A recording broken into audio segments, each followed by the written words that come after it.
사모님이 매일 밤 뛰시는 수성못 외곽도로 있잖아. 내가 번호판 없는 대포차로 확 밀어버릴 테니까 오빠는 그 50억 사망보험금 받을 준비나 단단히 해.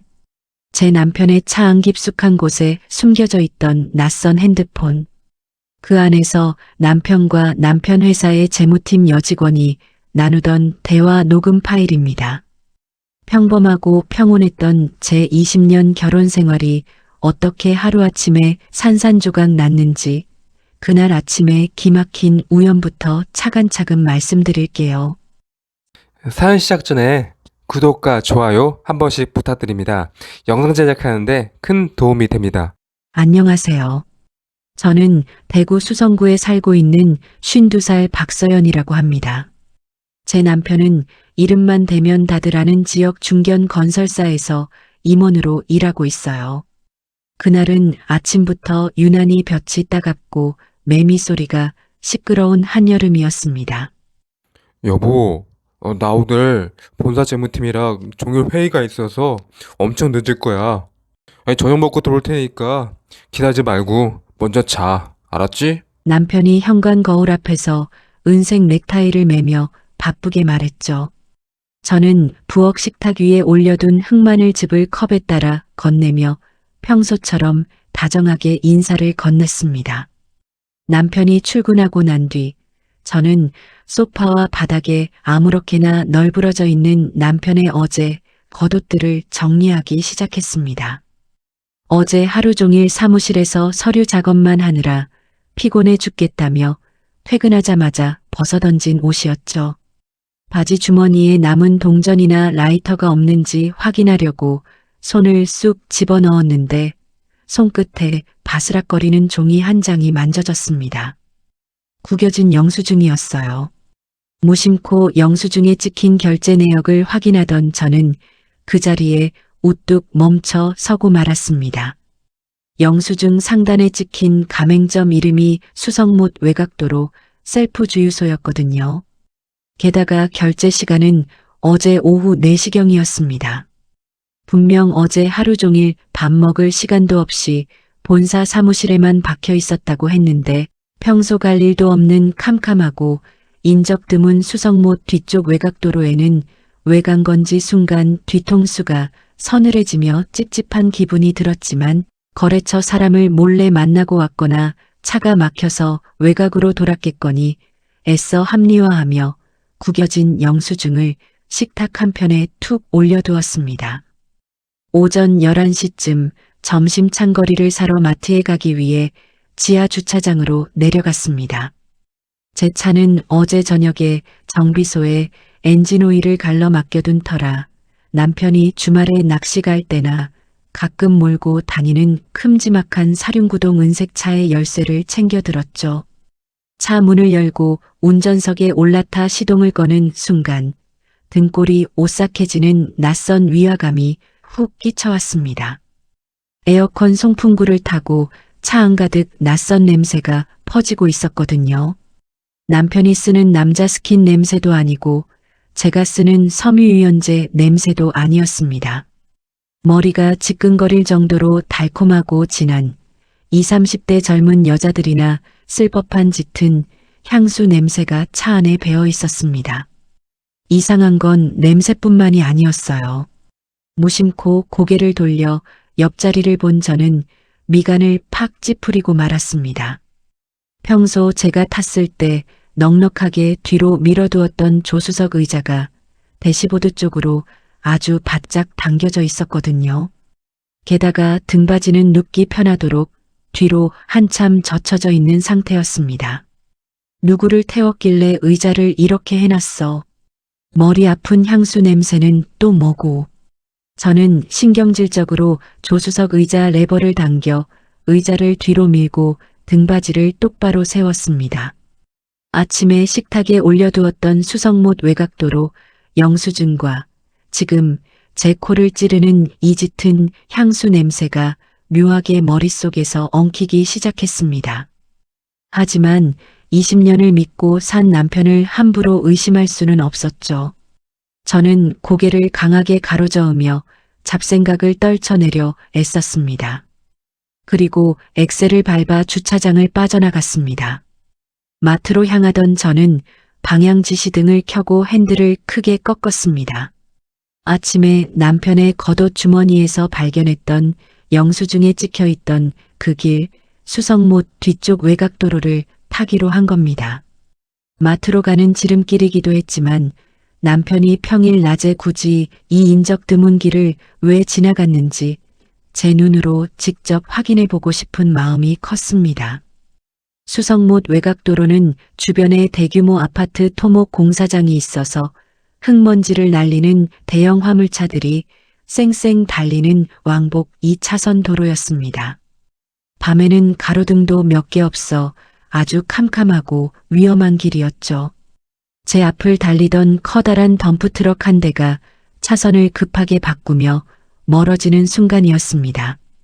트럭이 지나간 자리에 시커멓고 커다란 쇳덩어리 하나가 떨어져 있는 것이 보였습니다.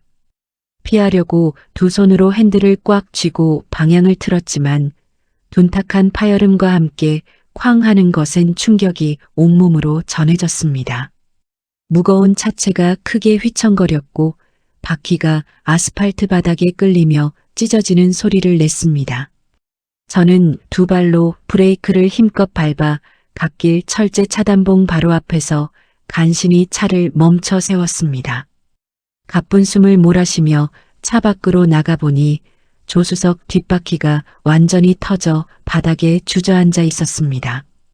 휠까지 심하게 찌그러져서 고무타는 냄새가 코를 찔렀죠. 저는 떨리는 손으로 핸드폰을 꺼내 자동차 보험사에 전화를 걸었습니다. 네, 수성못 뒤쪽 외곽도로인데요. 가로등 번호 72번 앞입니다. 주행 중에 큰 쇳덩어리를 밟아서 타이어가 아예 터졌어요. 갓길이 좁아서 위험하니까 레카 좀 최대한 빨리 보내주세요.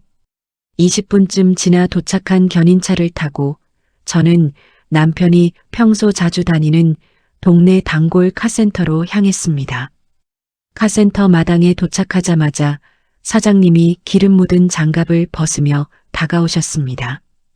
익숙한 솜씨로 찌그러진 바퀴를 살핀 사장님은 차를 리프트에 띄워 하부까지 꼼꼼히 점검하겠다고 하셨죠. 저는 작업장 한편에 마련된 작은 고객 휴게실로 들어가 종이컵 자판기에서 믹스 커피를 하나 뽑아 들었습니다. 낡은 인조 가죽 소파에 앉아 뻣뻣하게 굳은 목을 주무르고 있을 때 사장님이 휴게실 문을 열고 들어오셨습니다. 아이고 사모님, 많이 놀라셨죠? 바퀴축까지 틀어지진 않아서 타이어랑 휠만 새 걸로 갈면 되겠습니다. 그런데 사장님은 지난주 금요일 낮에 오셔서 엔진오일 싹 갈고 가시더니 며칠 만에 차가 또 일이 상해서 들어왔네요. 커피를 마시려던 제 손이 허공에서 멈췄습니다.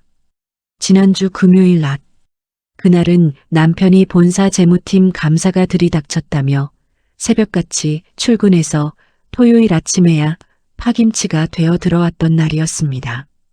밥 먹을 시간도 없이 사무실에 갇혀 있었다던 남편이 금요일 낮에 카센터에 차를 끌고 왔을 리가 없었죠. 저는 요동치는 심장을 꾹 누르며 최대한 태연한 목소리로 사장님을 떠봤습니다. 아, 지난주 금요일 낮이요? 남편이 요새 하도 바빠서 저한테 차 고쳤다는 말을 깜빡했나 보네요. 혼자 와서 급하게 오일만 갈고 갔나요? 제 물음에 사장님은 넉살 좋게 웃으며 손을 내저으셨습니다. 아닙니다. 조수석에 웬 젊고참한 아가씨를 태우고 오셨더라고요. 차에서 어찌나 진한 향수 냄새가 나던지 차 문을 열자마자 제 작업복에 냄새가 다 배 정도였습니다. 회사 직원이신가 봐요? 그 순간 머리를 세게 얻어맞은 것처럼 눈앞이 번쩍했습니다. 오늘 아침 식탁에 올려두었던 수성못 외곽도로 영수증, 바짝 당겨져 있던 조수석, 의자, 차 문을 열자마자 진동하던 지독한 여자 향수 냄새, 그리고 금요일 낮에 본사 감사를 받았다던 남편의 완벽한 거짓말까지 흩어져 있던 조각들이 하나의 끔찍한 진실로 맞춰졌습니다. 저는 쥐고 있던 종이컵을 저도 모르게 꽉 구겨버렸습니다. 미지근한 믹스커피가 손등을 타고 바닥으로 뚝뚝 떨어졌지만 닦아낼 생각조차 들지 않았습니다. 20년을 믿고 내조했던 남편이 저를 철저하게 기만하고 다른 여자와 제 차를 몰고 놀아났다는 사실이 물리적인 구역질로 올라왔습니다. 저는 바지에 묻은 커피 자국을 대충 문질러 닦으며 억지로 입꼬리를 당겨 대답했습니다. 아, 네. 새로 들어온 재무팀 여직원인가 보네요. 남편이 챙겨줄 일이 좀 있었나 봅니다. 아무것도 모르는 사장님은 고개를 끄덕이며 다시 리프트 쪽으로 걸음을 옮기셨습니다. 유리창 너머로 남편의 차를 노려보던 제 머릿속은 이미 아침부터 쌓여온 의심들로 가득 차 있었습니다. 어제 겉옷 주머니에서 발견한 외곽도로 영수증, 아침에 차에 올랐을 때 코를 찔렀던 진한 여자 향수 냄새, 대시보다 쪽으로 바짝 당겨져 있던 조수석 의자. 그리고 본사 감사를 핑계로 밤을 새웠다던 남편이 정작 금요일 낮에는 젊은 여직원과 함께 이 카센터에 들러 오이를 갈았다는 사장님의 제보까지. 그 모든 정황들이 퍼즐처럼 척척 맞아떨어지며 단순한 찜찜함은 걷잡을 수 없는 확신으로 변해갔습니다. 20년간 한 가정을 이루고 살았던 남편이 저를 속이고 다른 여자와 미래를 즐겼다는 사실이 뼛속까지 시리도록 명백해졌죠. 가슴 한구석이 뻥 뚫린 것처럼 차가운 바람이 불어왔지만 그 슬픔은 곧바로 걷잡을 수 없는 분노로 치달았습니다. 내가 집에서 남편의 보양식을 끓이고 셔츠를 다리는 동안 그 인간은 다른 여자와 이 차를 타고 어디를 돌아다녔던 걸까요? 제가 분노에 겨워 입술을 짓씹고 있을 때 리프트 아래에서 차량 앞부분을 꼼꼼히 살피던 사장님이 차체 뒤쪽으로 걸음을 옮겼습니다. 사모님, 스페어 타이어 크기가 지금 망가진 휠이랑 맞는지 확인 좀 해봐야겠습니다. 트렁크 좀 열어볼게요. 네, 그러세요. 뒤에는 짐 별로 없을 거예요. 사장님이 까치발을 들어 트렁크 문을 위로 활짝 열었습니다. 바닥에 깔린 두꺼운 방수 고무 매트를 둘둘 말아 걷어내고 스페어 타이어가 묻혀있는 플라스틱 하부 덮개를 힘껏 들어 올리셨죠. 그런데 평소라면 타이어 상태를 살폈을 사장님의 다음 동작이 갑자기 뚝 끊어졌습니다. 타이어를 꺼내려던 양팔이 허공에 그대로 멈춰버린 겁니다. 저는 휴게실 의자에 비스듬히 기대어 앉아 그 뒷모습을 가만히 지켜보고 있었습니다. 사장님은 고개를 갸웃거리더니 작업복 윗주머니에서 작업용 랜턴을 꺼내셨습니다. 딸깍하고 불을 켜더니 트렁크 안쪽 가장 깊숙하고 어두운 빈 공간을 뚫어져라 비춰보기 시작하셨죠. 단순한 차량 정비를 하는 모습이 아니었기에 무언가 부품에 큰 이상이라도 생긴 건가 싶어 저도 모르게 자리에서 일어났습니다. 사장님은 랜턴 불빛을 이리저리 비춰보며 허리를 트렁크 안으로 더 깊이 숙였고 손을 뻗어덮게 안쪽 구석을 더듬기 시작했습니다. 철컹거리는 둔탁한 플라스틱 마찰음이 나더니 이내 사장님의 어깨가 흠칫하고 굳어졌죠. 휴게실 창문 너머로 보이던 사장님의 굳은 어깨가 천천히 펴졌습니다. 랜턴 불빛을 끈 사장님이 트렁크에서 고개를 빼더니 이내 심각한 표정으로 저를 향해 손짓을 하셨습니다. 사모님, 이쪽으로 좀 와보셔야겠습니다. 평소에 넉살 좋던 목소리가 아니었습니다. 낮고 다급하게 가라앉은 음성에 저도 모르게 덜컥 겁이 났죠. 휴게실 문을 열고 나와 기름 냄새가 진동하는 작업장 바닥을 가로질러 리프트 아래로 다가갔습니다. 무슨 일이에요? 혹시 견적이 너무 많이 나오나요? 제가 걱정스러운 얼굴로 묻자 사장님은 대답 대신 방금 전까지 더듬거리던 트렁크 안쪽 빈 공간을 가리켰습니다. 스페어 타이어가 꽉 차 있어야 할 둥근 홈의 가장자리, 플라스틱 마감재와 쇠차체 사이에 아주 비좁고 어두운 틈새였죠. 차가 망가진 게 아닙니다. 스페어 타이어 크기를 보려고 랜턴을 비췄는데 저 안쪽 구석에 뭔가 이상한 게 꽉 끼워져 있어서요. 사장님이 두꺼운 작업용 장갑을 벗고 맨손을 그 좁은 틈새로 억지로 집어넣었습니다. 끙끙거리는 소리와 함께 무언가를 끄집어내기 위해 애쓰는 모습이었죠. 잠시 후 사장님의 손이 틈새에서 빠져나왔고 그 손에는 흙먼지가 뽀얗게 앉은 기괴한 직사각형 뭉치가 들려 있었습니다. 어른 손바닥만 한 크기의 그것은 검은색 비닐봉지로 여러 겹 둘러싸인 뒤 그 위를 질긴 청테이프로 빈틈없이 꽁꽁 감아놓은 상태였습니다. 차 트렁크 바닥 깊숙한 곳에 이런 게 왜 들어있는지 도무지 이해가 가지 않아 멍하니 바라보고 있을 때 사장님이 작업대 위에서 낡은 커터칼을 집어들고 모서리 부분을 조심스럽게 그어내리기 시작했습니다. 찌직하고 두꺼운 청테이프가 질기게 뜯어지는 소리와 함께 끈적한 테이프 잔여물이 벗겨졌습니다. 사장님이 비닐봉지 입구를 벌리고 바닥을 향해 가볍게 흔들자 묵직한 물건 하나가 거친 손바닥 위로 툭 하고 떨어졌습니다. 그것은 아주 낡고 투박한 디자인의 검은색 스마트폰이었습니다. 화면 위로 누군가 수없이 만지고 문지른 듯한 지문 자국이 뿌옇게 얼룩져 있었죠. 남편의 최신형 스마트폰도 제 것도 아닌 낯선 대포폰이었습니다. 왜 이 차 트렁크 바닥에 이런 물건이 숨겨져 있는 것인지 걷잡을 수 없는 불안감이 턱밑까지 차올랐습니다. 저는 떨리는 손을 뻗어 사장님 손에 놓인 그 까만 핸드폰을 집어들었습니다. 그리고 그 핸드폰을 켜보니 까맣던 화면 한가운데서 하얀 제조사 로고가 밝아졌고 이내 화면이 켜지며 9개의 점이 나타났습니다. 패턴 잠금 화면이었죠. 저는 흙먼지가 묻은 까만 핸드폰을 두 손으로 꽉 쥔 채 점들을 가만히 내려다봤습니다. 이 안에 무언가 엄청난 비밀이 있다는 건 직감했지만 당장 이 패턴을 풀 방법이 막막했거든요. 남편의 생일이나 제 생일 같은 건 번호키에나 쓸 수 있지 패턴에는 맞지 않았으니까요. 그때 문득 제 머릿속을 스치고 지나가는 기억이 하나 있었습니다.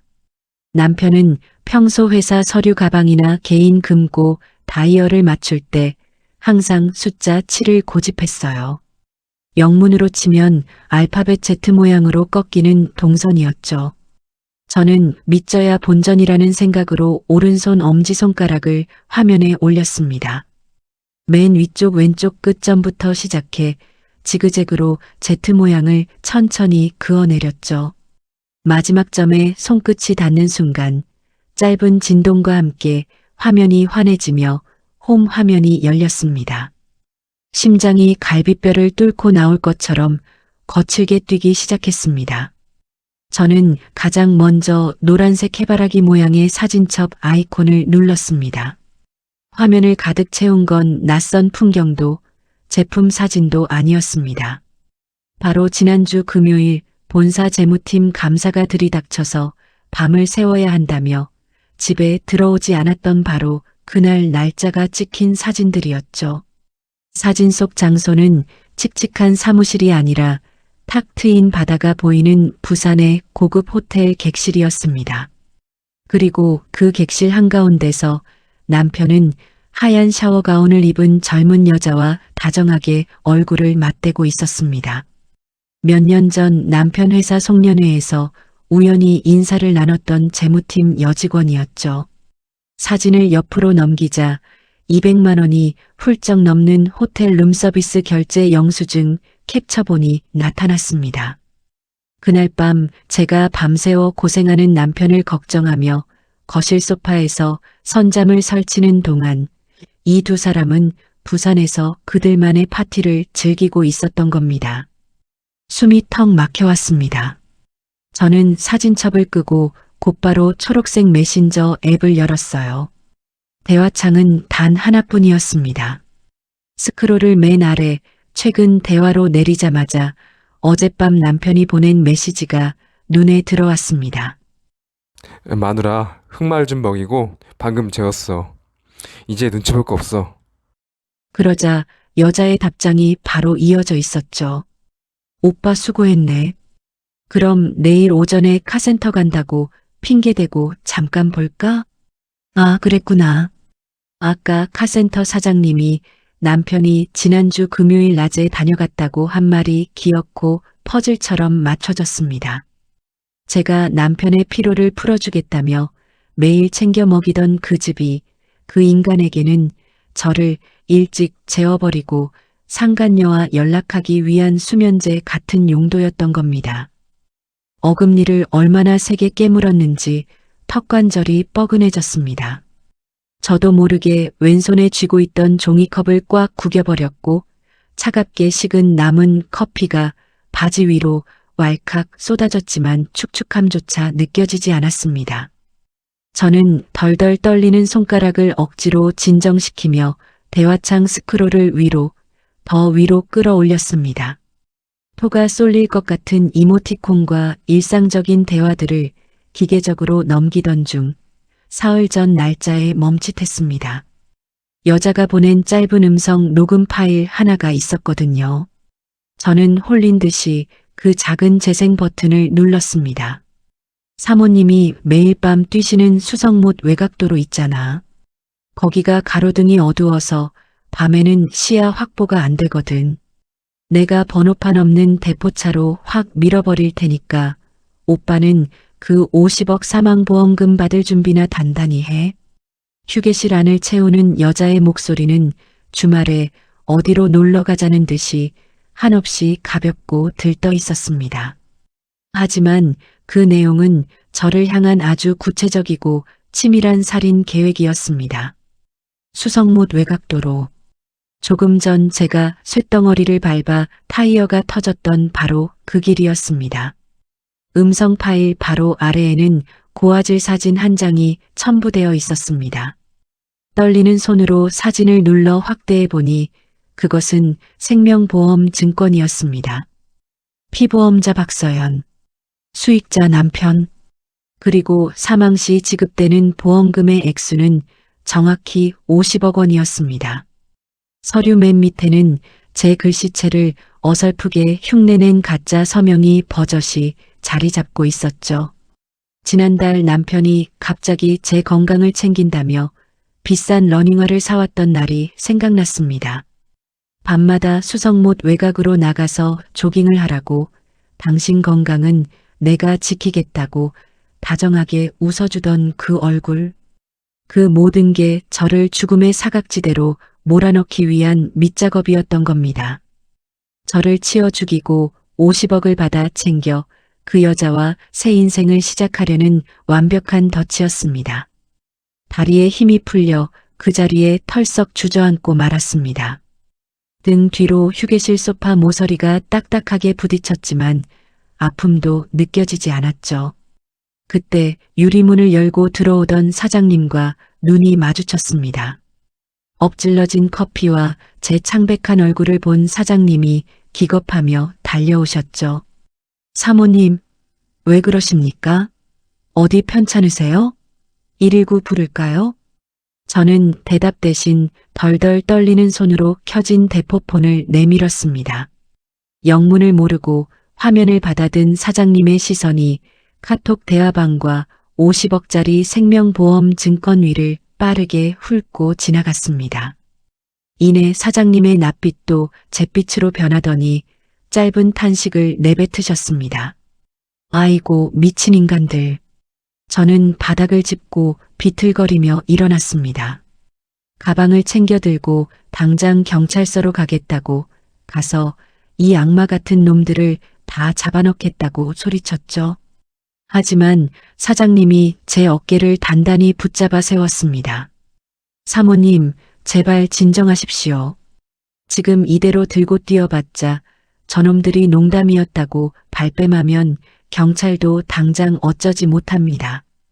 게다가 오늘 아침에도 폰 확인하러 카센터 들르겠다고 한 놈들 아닙니까? 폰 없어진 거 눈치채면 증거 다 지우고 잠적할 겁니다. 그 말이 맞았습니다. 함부로 움직였다가는 제 무덤을 파는 꼴이 될 수도 있었죠. 사장님은 재빨리 제 핸드폰을 달라고 하시더니 대포폰 화면을 하나하나 사진으로 찍기 시작했습니다. 호텔 결제 영수증, 상간녀와 나눈 역겨운 대화, 제 서명이 위조된 50억 보험증권, 그리고 뺑소니를 모의하는 음성 파일까지 20분 남짓한 시간 동안 모든 증거가 제 핸드폰 안으로 고스란히 옮겨졌습니다. 작업을 마친 사장님은 원래대로 대포폰을 검은 비닐에 넣고 청테이프로 빈틈없이 감기 시작하셨습니다. 제가 트렁크 바닥에 처음 있던 그대로 다시 쑤셔 박아놓겠습니다. 그리고 사모님, 제 지인 중에 형사사건 아주 독하게 잘하는 변호사가 있습니다.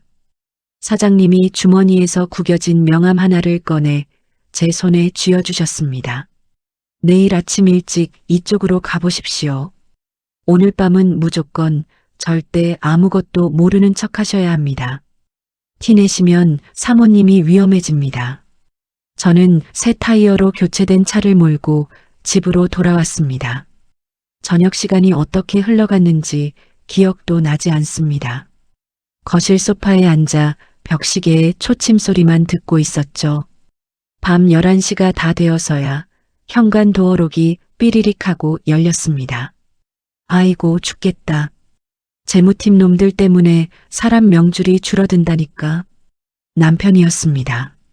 피곤함에 절어있는 척 어깨를 주무르며 거실로 들어오는 그 사람의 얼굴을 보니 다시 한 번 속에서 뜨거운 것이 울컥 치밀어 올랐습니다. 하지만 저는 입술 안쪽을 세게 깨물고 평소처럼 다가가 남편의 서류 가방과 겉옷을 받아들었습니다. 오늘 정말 고생 많았네요. 밥은 먹고 온 거예요? 회사 근처에서 대충 먹었어. 당신은 별일 없었고? 저는 남편의 재킷을 옷걸이에 걸며 최대한 아무렇지 않은 톤으로 말을 꺼냈습니다. 아 참 여보. 오늘 낮에 마트 다녀오다가 당신 차 타이어가 펑크 났었어요. 남편이 구두 주걱을 제자리에 놓다 말고 흠칫 놀라 저를 돌아봤습니다. 뭐? 타이어가? 당신은 안 다쳤어? 차는 얼마나 망가졌고? 저를 걱정하는 척하지만 그 눈동자는 분명 자기 차 안에 숨겨둔 대포폰을 향한 불안감이었습니다. 저는 거실 테이블을 치우며 대수롭지 않게 대답했죠. 전 괜찮아요. 갓길에 세우고 레카 불러서 당신이 늘 가는 단골 카센터 있잖아요. 거기로 바로 맡겼죠.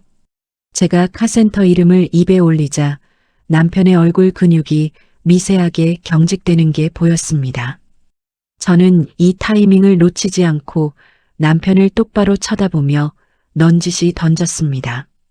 레카 기사님이 스페어 타이어로 갈아 끼우면 견인 안 해도 된다길래 제가 차 트렁크 바닥 덮개를 확 열어보려고 했거든요.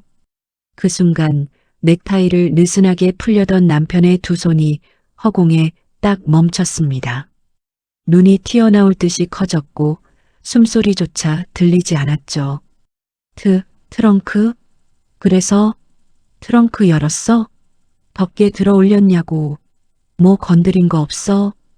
갑자기 톤이 높아지며 다급하게 쏘아붙이는 남편의 목소리에 방 안의 공기가 얼어붙는 것 같았습니다. 이 인간이 얼마나 겁을 집어먹었는지 훤히 보였죠. 저는 눈을 동그랗게 뜨고 어리둥절한 표정을 지어 보였습니다. 건드리긴 뭘 건드려요. 내가 힘이 어딨다고 그 무거운 타이어를 꺼내요?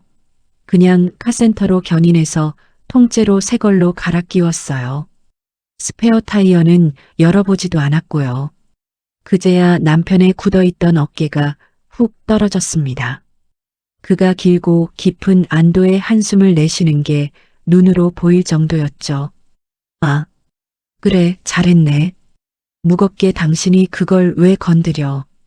다치지 않은 게 천만다행이지. 타이어는 돈 아끼지 말고 제일 좋은 걸로 갈지 그랬어. 10년 감수했다는 듯 너스레를 떠는 남편이 제 어깨를 가볍게 토닥이고는 샤워를 하겠다며 안방 화장실로 들어갔습니다. 화장실 문이 닫히고 물소리가 나기 시작하자 저는 그제야 꽉 쥐고 있던 주먹을 서서히 풀었습니다. 불과 몇 시간 전만 해도 그 여자와 저를 차로 밀어버린 계획을 세우던 입으로 다치지 않아 다행이라며 다정한 남편 행세를 하는 저 인간. 저는 거실 한가운데 서서 사장님이 주신 변호사 명함을 주머니에서 꺼내 꽉 쥐었습니다. 다음 날 아침 남편이 출근하자마자 저는 카센터 사장님이 챙겨주신 명함을 들고 집을 나섰습니다. 수성구 법원 골목에 자리 잡은 변호사 사무실이었죠. 문을 열고 들어가자 40 중반쯤 되어 보이는 날카로운 인상의 이 변호사님이 저를 맞이했습니다. 저는 자리에 앉자마자 덜덜 떨리는 손으로 어제 제 핸드폰으로 백업해둔 증거들을 하나씩 꺼내 보여주었습니다. 남편이 재무팀 여직원과 부산 호텔에서 쓴 결제 내역, 남편과 그 여자가 주고받은 소름 돋는 메신저 대화, 그리고 피보험자인 저 몰래 위조된 50억짜리 생명보험 장건 사진까지 차례대로 탁자 위에 올려놓았죠. 마지막으로 그 여자가 대포차로 저를 밀어버리겠다고 말하는 음성 녹음 파일을 틀었습니다. 조용히 제 이야기를 듣고 있던 이 변호사님은 안경을 고쳤으며 미간을 깊게 찌푸렸습니다. 사모님, 동기와 정황은 아주 명확합니다. 남편분과 상간녀가 경제적 이득을 위해 사모님을 해치려 한다는 건 누가 봐도 뻔한 상황이죠. 하지만 살인 예비 음모죄라는 게 이렇게 카톡 대화나 녹음 파일 하나만으로는 혐의를 입증하기가 까다로울 때가 많습니다. 그게 무슨 말씀이세요? 이렇게 대놓고 뺑소니로 밀어버리겠다고 녹음까지 되어 있는데 증거가 부족하다고요? 제가 기가 차서 되묻자 변호사님이 차분한 목소리로 상황을 짚어주셨습니다. 만약 지금 이대로 경찰서에 들이닥쳐서 신고하면 저 인간들은 분명 비싼 변호사부터 선임할 겁니다. 그리고 자기들끼리 술 먹고 장난친 거다. 진짜 죽일 생각은 전혀 없었다고 입을 맞추며 발뺌하겠죠. 확실하게 저들을 감방에 쳐넣으려면 현장을 덮쳐야 합니다. 변호사님은 볼펜으로 탁자를 톡톡 치며 말을 이었습니다. 저 여자 입으로 직접 말한 그 번호판 없는 대포차, 그걸 끌고 사모님이 뛰시는 수성못 외곽도로에 나타나는 바로 그 순간을 현행범으로 잡아야 합니다. 경찰 쪽 병력과 잠복 위치는 제가 아는 강력계 형사님과 상의해서 다 세팅해 두겠습니다.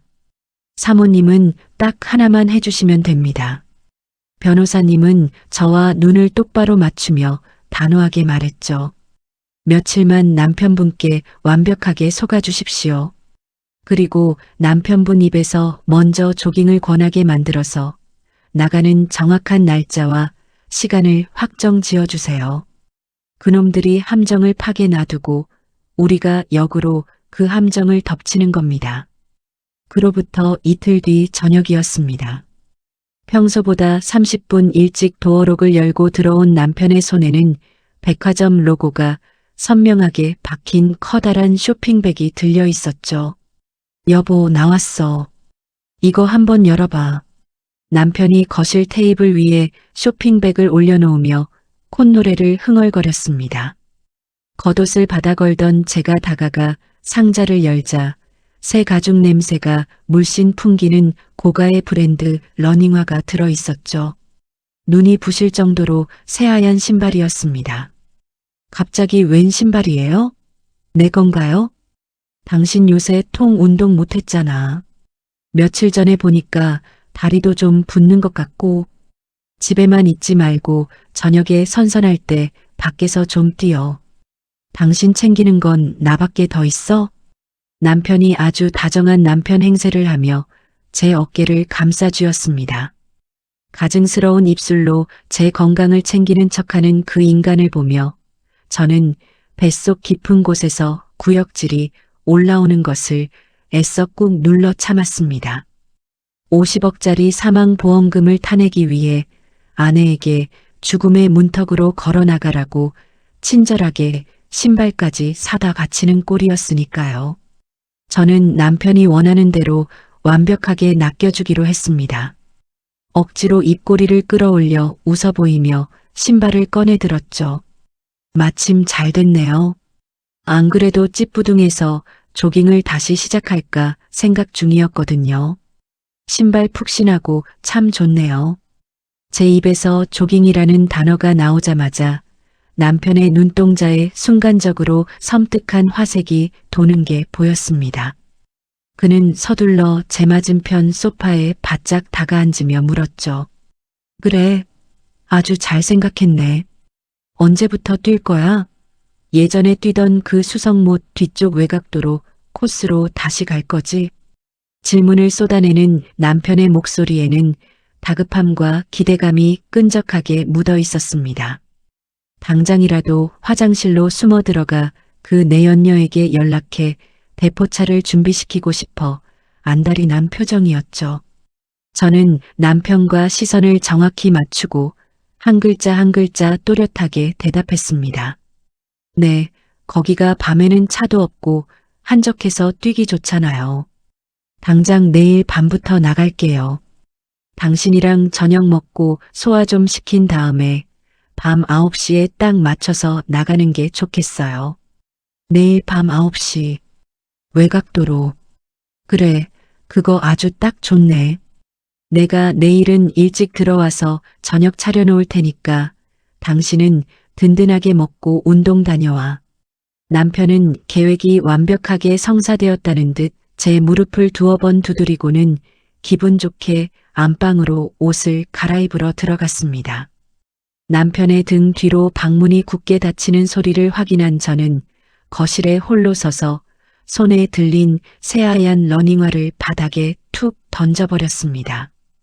그리고 곧바로 주머니에서 제 핸드폰을 꺼내 이 변호사님께 짧은 문자 한 통을 보냈습니다. 내일 밤 9시입니다. 덫을 준비해 주세요. 그리고 드디어 결전의 날 저녁이 되었습니다. 평소 같으면 회사 회식이다, 접대다 하면서 코빼기도 안 비치던 남편이 유난히 일찍 퇴근해서 현관문을 열고 들어왔죠. 그것도 두 손 무겁게 포장된 한우 세트를 들고 말입니다. 여보, 나왔어. 자, 이거 봐봐. 오늘 당신 첫 조깅하는 날이라서 내가 특별히 한우 좀 사왔지. 콧노래까지 흥얼거리며 부엌으로 들어오는 남편을 보는데 순간 뒷목이 뻣뻣하게 굳는 느낌이었습니다. 제 앞으로 걸려있는 사망보험금 50억을 받아 챙기려고 마지막 만찬을 차려주는 꼴이었으니까요. 저는 애써 입꼬리를 올려 웃어 보이며 고기를 받아들었습니다. 어머, 웬일이에요? 비싼 한우를 다 사오고. 당신 요새 통 기운도 없어 보이고 운동하려면 든든하게 먹어야지. 내가 오늘 고기 제대로 구워줄게. 식탁 앞에 마주 앉아 고기를 먹는 내내 남편은 유난히 수다스러웠습니다. 평소엔 묻지도 않던 회사 이야기를 늘어놓고 이번 주말엔 교회로 드라이브나 가자며 다정하게 굴었죠. 하지만 제 눈에는 그 가식적인 얼굴 뒤에 숨겨진 불안함이 훤히 보였습니다. 젓가락을 들고 있는 남편의 손끝이 미세하게 떨리고 있었고 고기를 씹으면서도 시선은 자꾸만 거실 벽시계를 향하고 있었거든요. 시간이 어떻게 흘러가는지, 약속된 9시가 다가오고 있는지 초조하게 확인하는 겁니다. 근데 당신, 어제 내가 사준 그 신발 신을 거지? 그거 어두운 데서도 눈에 잘 띄라고 반사판도 달려있는 비싼 거야. 네, 그럼요. 당신이 사준 건데 당연히 그거 신고 나가야죠. 당신 덕분에 오늘 아주 펄펄 날아다닐 수 있겠어요. 고기를 다 먹고 설거지까지 마친 뒤 저는 안방으로 들어가 운동복으로 갈아입었습니다. 남편이 어제 사온 그 새하얀 러닝화의 끈을 단단히 묶고 현관으로 나섰죠. 남편은 소파에 비스듬히 누워 리모컨을 돌리면서도 힐끗힐끗 저를 쳐다보고 있었습니다. 나 다녀올게요. 코스는 어제 말한 수성못 뒤쪽 외곽도로. 다치지 않게 조심해서 뛰고. 나는 여기서 당신 기다릴게. 고마워요. 당신 목까지 아주 열심히 뛰다 올게요. 문을 닫고 나오자마자 저는 팽팽하게 당겨졌던 신경의 끈을 조금 풀고 깊은 숨을 내쉬었습니다. 그리고는 곧바로 엘리베이터 버튼을 누르는 대신 현관문에 귀를 바짝 갖다 댔습니다. 예상이 맞았어요. 제가 나가기가 무섭게 집안에서 다급한 목소리가 복도까지 새어나오기 시작했죠. 나야. 방금 집에서 나갔어. 어제 내가 말한 새하얀 옷이랑 신발 다 신겨서 내보냈으니까 어두워도 눈에 확 띌 거야. 상간녀와 통화를 하는 남편의 목소리였습니다. 조금 전 저에게 고기를 구워주며 웃던 목소리와는 완전히 다른 차갑고 소름 돋는 목소리였죠. 야, 쫄지 마. 한 번에 확실하게 밀어버려야 해. 알았어? 어설프게 다치기만 하면 일 복잡해지니까 속도 줄이지 말고 그냥 확 밀어버려. 어떻게 20년을 같이 산 아내를 향해 저런 말을 내뱉을 수 있을까요? 짐작은 했지만 남편의 잔혹한 본성을 제 귀로 직접 확인하는 순간이었습니다. 저는 덜덜 떨리는 주먹을 꽉 쥐고 현관문을 노려봤습니다. 조금만 기다려. 내가 당신 그 가증스러운 입을 2번 다시 열지 못하게 만들어줄 테니까. 저는 서둘러 아파트를 빠져나와 미리 잡아둔 택시에 올라탔습니다. 기사님, 수성못 뒤쪽 외곽도로 그 공사장 쪽으로 가주세요. 약속된 장소에 도착하자 가로등도 몇 개 없는 어두컴컴한 도로 갓길에 시동이 꺼진 검은색 승합차 한 대가 세워져 있었습니다. 이 변호사님이 말한 잠복 차량이었죠. 차 문이 스르륵 열리며 낯선 남자가 손짓했습니다. 저는 재빨리 차 안으로 들어가 뒷좌석 바닥에 바짝 엎드렸습니다. 차 안에는 강력계 형사 3분과 이 변호사님이 숨죽인 채 대기하고 있었어요. 사모님 오셨습니까? 고생 많으셨습니다. 형사반장님이 굵은 목소리로 인사를 건넸습니다. 지금 저 앞쪽 어두운 커브길 보이시죠? 거기가 뺑소니 사고 나기 딱 좋은 위치입니다. 저희가 사모님이 입고 계신 옷이랑 똑같은 흰색 반사조끼를 입혀서 사람 크기의 마네킹을 세워뒀습니다. 어두워서 렌터카 불빛으로는 사람이랑 구별이 안 될 겁니다. 반장님의 설명과 함께 무전기에서 치직거리는 소리가 났습니다. 반장님, 타겟 차량 아직 안 보입니다. 이쪽 골목에 경찰차 2대, 저쪽 진입로에 1대 대기 완료했습니다. 수고해. 놈들 분명히 전조등 끄고 유령처럼 접근할 거니까 다들 시야 확보 잘하고. 차 안의 공기가 팽팽하게 얼어붙었습니다. 저는 차가운 바닥에 엎드린 채 쿵쾅거리는 심장 소리를 들으며 유리창 너머 어두운 도로를 뚫어져라 노려보고 있었습니다. 시계는 어느새 남편이 그 여자와 약속했던 밤 9시 15분을 가리키고 있었습니다. 시동이 꺼진 승합차 안은 누구의 숨소리조차 제대로 들리지 않을 만큼 무겁고 팽팽한 정막으로 가득 차 있었습니다.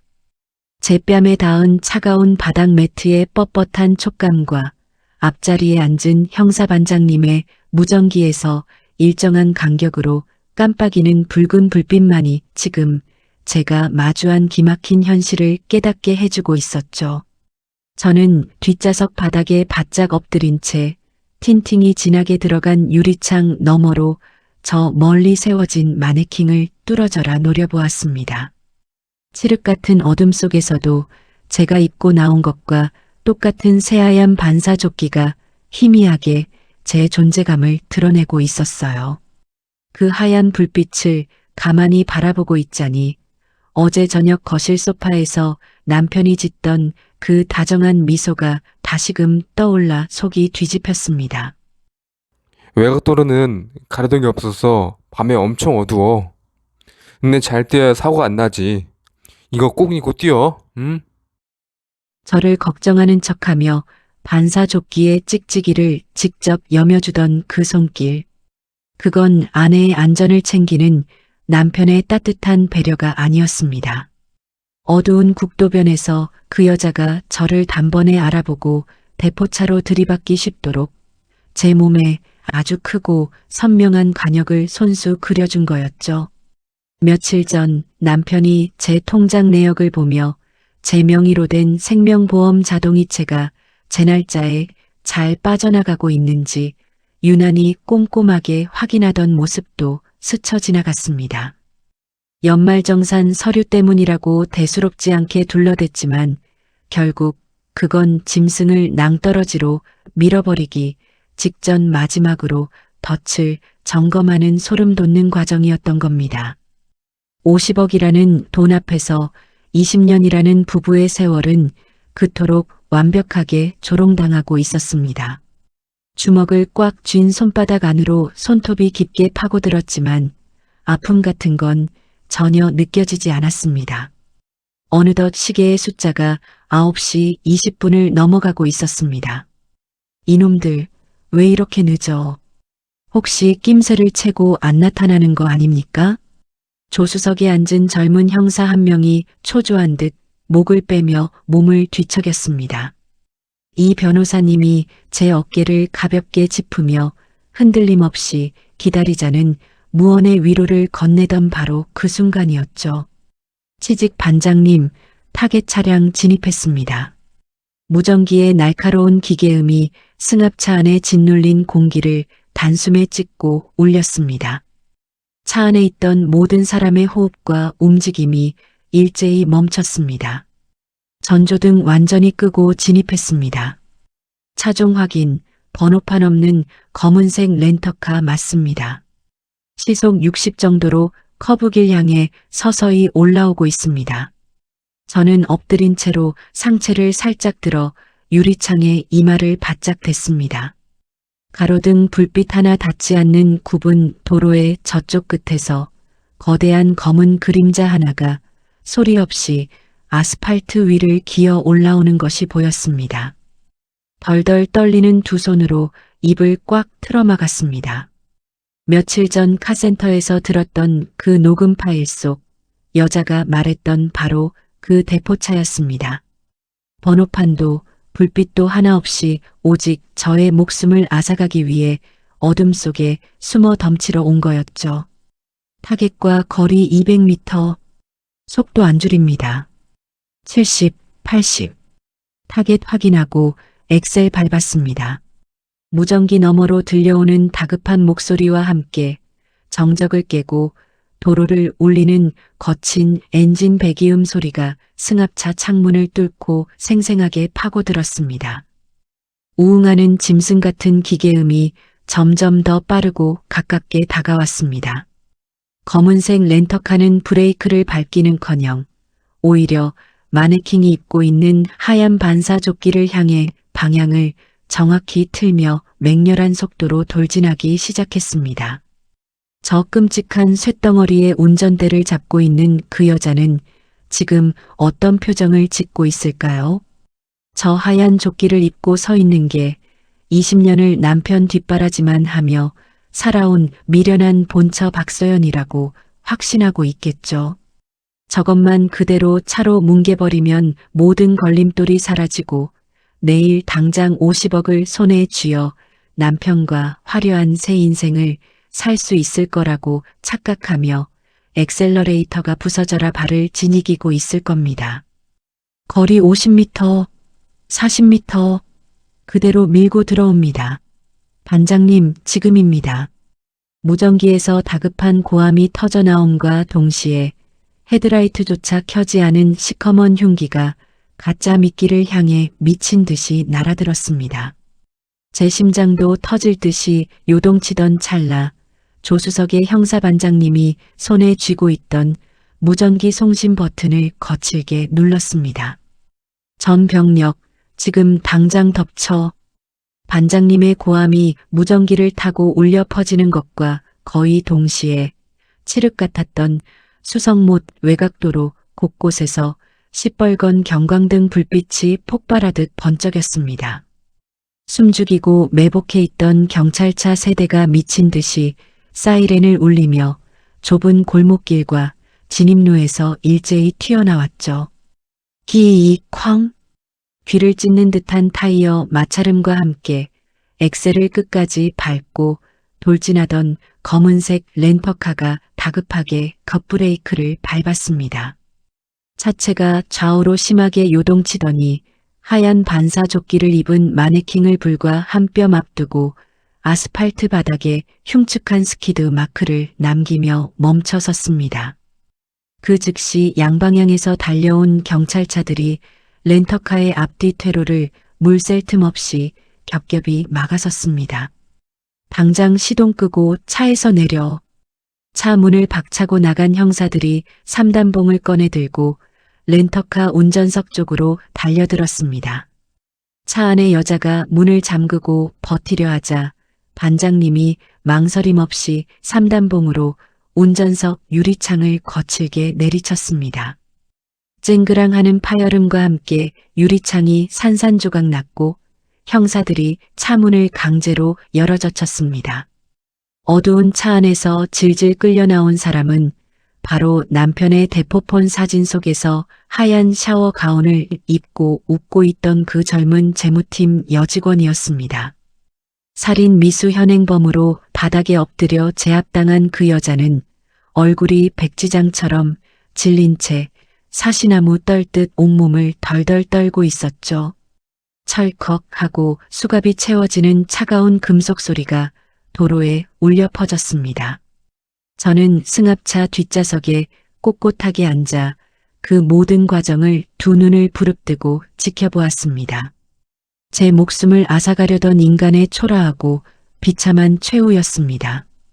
같은 시각 남편은 텅 빈 아파트 거실 소파에 다리를 꼬고 앉아 여유를 부리고 있었습니다. 한 손에는 제가 아끼던 크리스털 잔의 비싼 양주를 따라 쥔 채였고 다른 한 손으로는 스마트폰을 연신 만지작거리며 그 여자에게서 올 성공 문자를 애타게 기다리고 있었겠죠. 오늘 밤만 지나면 눈의 가시 같은 본처가 사라지고 자신은 50억을 거머쥔 채 자유로운 새 인생을 시작할 거라는 단꿈에 잔뜩 취해 있었을 겁니다. 하지만 남편의 그 달콤한 상상은 오래가지 못했습니다. 현관 밖에서 둔탁한 소리가 연이어 들리더니 빠지직하고 도어록이 강제로 뜯겨나가는 소리와 함께 굳게 닫혀 있던 문이 활짝 열어젖혀졌습니다. 뭐야? 당신들 누구야? 예고 없이 들이닥친 덩치 큰 강력계 형사들을 본 남편은 기겁하며 소파에서 용수철처럼 튀어 올랐습니다. 손에 쥐고 있던 양주잔이 바닥으로 떨어져 박살이 났고 값비싼 술이 거실 카펫 위로 흥건하게 번졌죠. 당신을 살인 예비 및 보험 사기, 살인 교사 혐의로 긴급 체포한다. 형사들이 남편의 양팔을 거칠게 꺾어 뒤로 결박했습니다. 남편은 핏대를 세우며 발버둥을 쳤습니다. 이거 나 사람 잘못 본 거 아니야? 내가 누군지 알아? 살인 교사라니 나는 지금 집에서 혼자 술 마시고 있었다고. 그때였습니다. 형사들 등 뒤로 열려있던 현관문을 지나 제가 천천히 거실 안으로 걸어 들어갔습니다. 혼자 술 마시면서 기다리고 있었겠지. 내가 그 캄캄한 도로에서 처참하게 치여 죽었다는 연락을. 제 목소리를 들은 남편의 몸이 그 자리에 돌처럼 굳어버렸습니다. 고개를 돌려 저를 마주한 남편의 두 눈은 마치 살아있는 귀신이라도 본 사람처럼 경악과 공포로 튀어나올 듯이 커졌습니다. 여보, 당신이 어떻게 해? 조깅하러 간다더니 지금 여기에 왜? 방금 전까지 악을 쓰던 기세는 온데간데 없이 남편의 입술이 파들파들 떨렸습니다.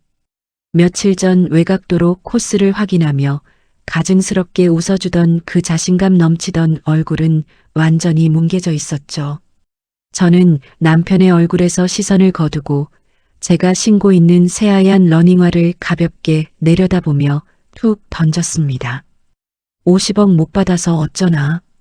당신이 사준 이 비싼 신발에 흙 한 톨 안 묻었는데. 그제야 상황을 파악한 남편의 다리가 맥없이 풀리며 바닥으로 주저앉으려 했습니다. 하지만 양팔을 단단히 움켜쥔 형사들이 그를 번쩍 들어 올려 현관 밖으로 끌고 나갔습니다. 서연아, 내 말 좀 들어봐. 다 오해야. 복도 끝까지 남편의 비참한 발악이 울려 퍼졌지만 저는 단 한 번도 뒤돌아보지 않았습니다. 쾅 하고 부서진 현관문이 대충 닫히자 거실에는 다시 짙은 적막이 내려앉았습니다. 저는 코끝을 찌르는 독한 양주 냄새를 맡으며 바닥에 산산조각난 크리스털 잔의 파편들을 가만히 내려다보고 있었습니다. 20년이라는 제 결혼 생활도 저 날카로운 유리 조각들처럼 형체를 알아볼 수 없게 박살이 나버렸죠. 하지만 이상하게도 눈물은 단 한 방울도 나지 않았습니다. 50억이라는 돈에 눈이 멀어 저를 차로 밀어버리려 했던 끔찍한 인간을 제 손으로 완벽하게 치워버렸다는 생각에 오히려 머릿속이 아주 맑아지는 기분이었거든요. 다음 날 아침 일찍 강력계 형사 반장님에게서 전화가 걸려왔습니다. 간밤에 현행범으로 체포된 두 사람 모두 경찰서 유치장에 나란히 수감되어 밤샘 조사를 받았다는 소식이었죠. 사모님, 그 내연녀라는 여자 생각보다 아주 겁이 많더군요. 삼단봉으로 유리창 깨고 끌어낼 때부터 벌벌 떨더니 경찰서 철창 신세를 지게 되니까 2시간도 안 돼서 자기가 아는 걸 줄줄 불기 시작했습니다. 반장님의 말에 따르면 그 여자는 살인 미수와 보험 사기 등 모든 계획의 주동자가 남편이라고 철저하게 책임을 떠넘겼다고 합니다. 남편이 평소에 이혼을 먼저 꺼내면 그 여자한테 위자료며 재산 분할로 내 전 재산을 다 뜯긴다. 차라리 사고사로 위장해서 50억을 챙기는 게 우리가 부자로 완벽하게 사는 길이다라며 자신을 끊임없이 꼬드겼다는 거죠. 그럼 남편은 뭐라고 하던가요?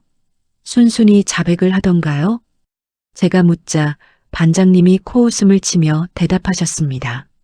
아닙니다. 남편분은 처음엔 끝까지 오리발을 내밀었습니다. 둘이서 그냥 술 기운에 농담 삼아 해본 이야기지 진짜로 사람을 칠 생각은 맹세코 없었다고 뻔뻔하게 발뺌을 하더군요. 하지만 뛰는 놈 위에 나는 놈이 있는 법이죠. 담당 형사가 책상 위에 그 낡은 검은색 대포폰을 툭 던져놓고 여자의 목소리가 또렷하게 담긴 뺑소니, 계획 녹음 파일과 제 서명이 위조된 보험 장건 사진을 눈앞에 들이밀자 남편도 더는 버티지 못했습니다. 게다가 지난 몇 달간 남편이 회사 근처 현금 인출기를 돌며 수백만 원씩 몰래 현금을 찾아번호판 없는 대포차를 구하러 다녔던 족적까지 낱낱이 밝혀졌습니다. 치밀한 증거들 앞에 핑곗거리가 사라지자 남편은 결국 고개를 푹 숙이고 모든 범행을 자백했다고 합니다. 제게 비싼 소고기를 구워 먹이고 하얀 러닝화의 끈을 다정하게 묶어주던 그 가증스러운 행동들이 결국 자기 발목을 썰어버리는 칼날이 되어버린 겁니다. 그렇게 몇 달이 쏜살같이 지나갔습니다. 명백한 증거 덕분에 형사재판은 일사천리로 진행되었죠. 남편은 살인 예비 및 미수 그리고 보험 사기 혐의가 모두 유죄로 인정되어 징역 8년이라는 중형을 선고받았습니다. 대포차를 몰고 직접 돌진했던 그 재무팀 여직원 역시 공범으로 징역 3년을 피하지 못하고 차가운 감방으로 직행했죠. 형사 재판이 마무리되자마자 이 변호사님은 쉴 틈 없이 가정법원에 이혼 및 재산 분할 소송을 밀어붙였습니다. 사모님, 배우자를 살해하려다 현장에서 체포된 사건입니다. 위자료는 법원이 판결할 수 있는 최대치가 나올 거고요. 남편분 명의로 된 재산은 단 한 푼도 남기지 않고 사모님 앞으로 가져올 겁니다. 몸만 쫓겨나는 게 뭔지 확실하게 보여주죠. 가정법원에서 열린 재판날 저는 피고인석에 앉은 남편을 다시 마주했습니다. 은색 넥타이를 메고 거들먹거리며 출근하던 중견 건설사 임원의 당당한 모습은 온데간데 없었죠. 칙칙한 황토색 수의를 입고 수갑을 찬 채 웅크리고 앉은 남편은 불과 몇 달 새 10년은 늙어 보였습니다. 얼굴은 반쪽이 되어 있었고 퀭한 두 눈은 저를 똑바로 쳐다보지도 못한 채 허공만 불안하게 맴돌고 있었죠. 판사님이 판결문을 읽어내려가는 동안 법정 안에는 무거운 정적이 흘렀습니다. 결과는 이 변호사님의 장담대로 완벽한 저의 압승이었습니다. 원고와 피고는 이혼한다. 피고는 원고에게 위자료 1억 원을 지급하고 혼인 기간 동안 원고의 가사 노동 및 재산 형성 기여도를 깊이 인정하여 피고 명의의 재산을 분할한다. 20년 동안 남편이 잘 나가는 임원이 될 수 있도록 집안에서 묵묵히 내조했던 제 세월이 법적으로 정당하게 인정받는 순간이었습니다. 판결에 따라 수성구에 있는 15억짜리 아파트, 남편이 회사에서 받은 수억 원대의 스톡옵션, 그리고 차명으로 숨겨두었던 예금과 적금까지 모조리 제 명의로 이전되었습니다. 그 인간이 저를 죽이고 50억을 차지하려다 오히려 자기가 평생 동안 모아온 모든 재산을 제게 몽땅 뱉어내게 된 셈이죠. 재판이 끝난 뒤 교도관에게 이끌려 나가는 남편이 멈칫하더니 저를 돌아보며 입술을 달싹였습니다. 여보, 내가 다 잘못했어. 제발 한 번만. 저는 쥐고 있던 가방끈을 고쳐 매며 남편의 말을 차갑게 잘랐습니다. 여보라고 부르지 마. 감방에서 건강이나 챙겨. 당신이 사줬던 그 징그러운 신발은 내가 아주 잘 버렸으니까. 그 짧은 대답을 끝으로 남편은 굳게 닫힌 철문 너머로 초라하게 사라졌습니다. 징역 8년을 살고 늙고 병든 몸으로 감옥에서 나온다 한들 그를 반겨줄 집도 돈도 가족도 없는 완벽한 빈털터리 신세가 된 겁니다. 모든 법적 절차가 완벽하게 끝난 후 저는 가장 먼저 제 명의로 온전히 넘어온 그 수성구 아파트부터 부동산에 매물로 내놓았습니다. 제 청춘과 20년의 세월이 묻어있는 공간이었지만 더 이상 그곳에 단 하루도 머물고 싶지 않았거든요. 거실 바닥을 밟을 때마다 저를 죽이려던 전 남편의 가증스러운 미소와 마지막 날 밤 억지로 제 입에 밀어 넣던 소고기의 비릿한 맛이 떠올랐기 때문입니다. 시세보다 조금 저렴하게 내놓은 덕분에 집은 금방 팔렸고 저는 끔찍했던 수성구를 아예 떠나 앞산 밑에 있는 조용하고 볕이 잘 드는 아담한 아파트로 이사를 했습니다. 이삿짐을 싸면서 그 인간이 남기고 간 값비싼 양복이며 명품 시계, 거들먹거리며 치러 다니던 골프채 같은 것들은 몽땅 헌옷수거함과 중고 마켓에 미련 없이 처분해버렸죠.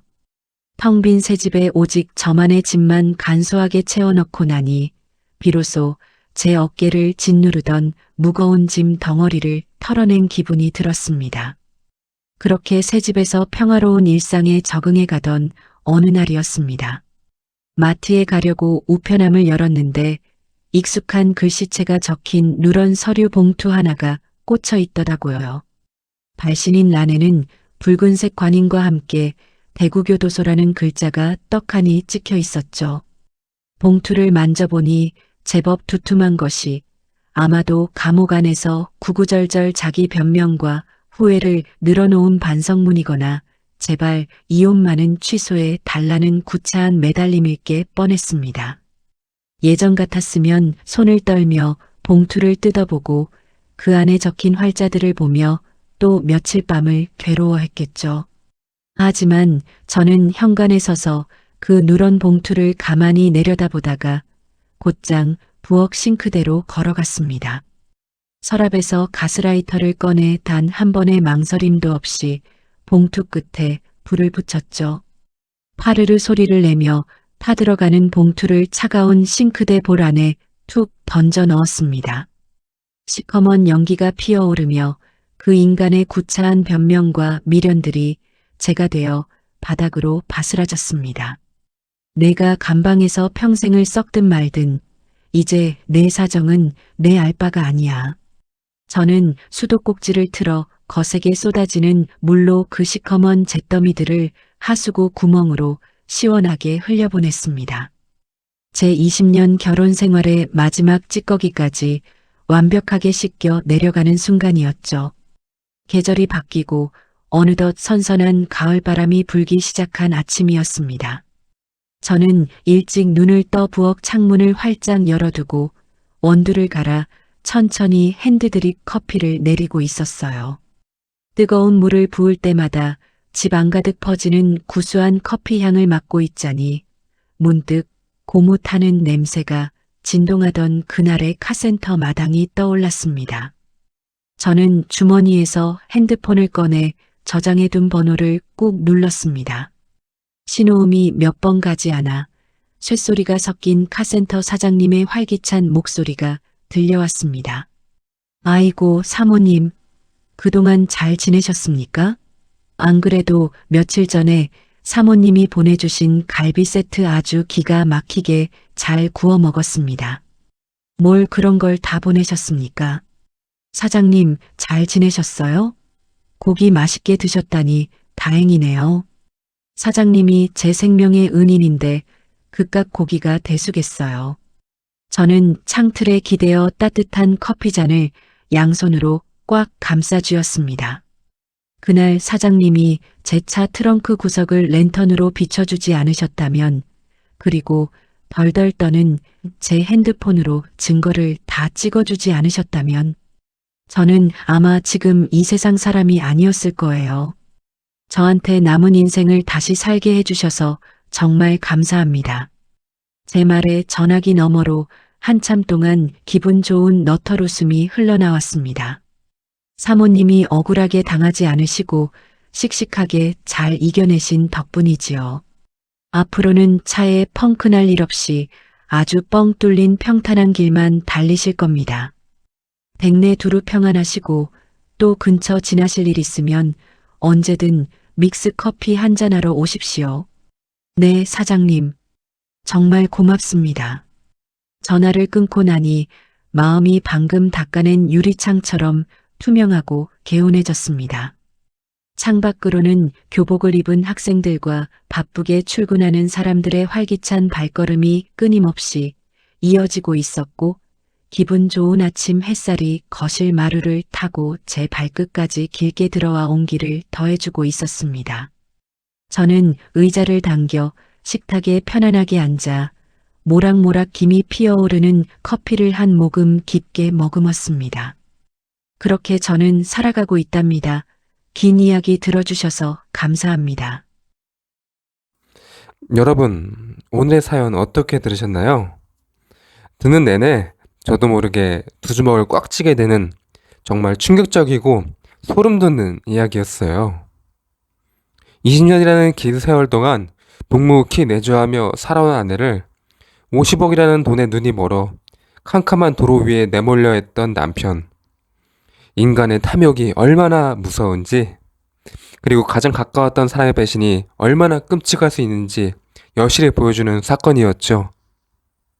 어쩌면 그날 수성못 외곽도로에서 밟았던 그 차가운 쇳덩어리는 하늘이 사연자님을 살리기 위해 보내준 기적 같은 선물이 아니었을까요? 카세터 사장님 말씀처럼 그날의 펑크가 사연자님의 남은 인생을 뻥 뚫린 탄탄대대로 만들어준 가장 고마운 전환점이 된 것 같아요. 이제 지긋지긋한 과거는 하수구로 미련 없이 흘려보냈으니 앞으로는 따스한 커피 향처럼 여유롭고 온전한 사연자님만의 아침을 맞이하시길 진심으로 응원하겠습니다.